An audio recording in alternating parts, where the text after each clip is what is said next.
Two wheeler வாகன ஓட்டிகள் உங்களுக்காக தான் இந்த வீடியோ. அதாவது இந்த உங்களுடைய டயர், உங்களுடைய முன் வீலோ பின் வீலோ டயர் தேஞ்சு போச்சுன்னா புதுசு வாங்குறதுக்கு பதிலாக ஒரு காவாசி விலையில 200 ரூபா 300 ரூபா 500 ரூபாய்க்கு கூட ஒரு நல்ல டயர் கிடைக்குது. சூப்பர் பரவாயில்லன்னு நீங்க வாங்கி மாட்டிடுறீங்க. ஆனா அதை எப்படி தயாரிக்கிறாங்க உங்களுக்கு தெரியுமா? அதாவது ஏற்கனவே தேஞ்சு போன அந்த பட்டன் தேஞ்சு போன டயரை நல்லா தேய்க்க வைக்கிறாங்க. நல்லா திரும்பவும் நல்லா தேய்ச்சி ஒரு மாதிரி பிளாட் ஆக்கிடுறாங்க. பிளாட் ஆனதுக்கு அப்புறம் அந்த ப்ராசஸ் இன்னொரு டீப்பு மாதிரி மேல ஓட்டுறாங்க. எப்படி டீப்பு மாதிரி ஒரு நல்லா மேல ஒட்டி அதை நல்லா காத்து அடிச்சு அந்த காத்து போகுதான்னு செக் பண்ணி அதை ஒரு மோல்ட்ல கொண்டு போய் வைக்கிறாங்க. அந்த மோல்ட்ல ரொம்ப நேரம் ப்ராசஸ் ஆகி அது மெல்ட் ஆகி ஒரு தடம் மாதிரி ஒரு பட்டன் ரீபட்டன் போடுது. அவ்வளவுதான், ரீபட்டன் போடுது. அதாவது ஒரு டயருங்கிறது ஒரே ஒரு மெட்டீரியலை உருவாகணும். ஆனா இது அப்படி கிடையாது.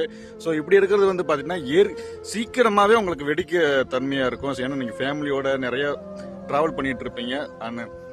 புது டயர் அப்படின்னா ஒரு 4-5 வருஷம் உழைக்கும், உங்களுக்கு தெரியும்.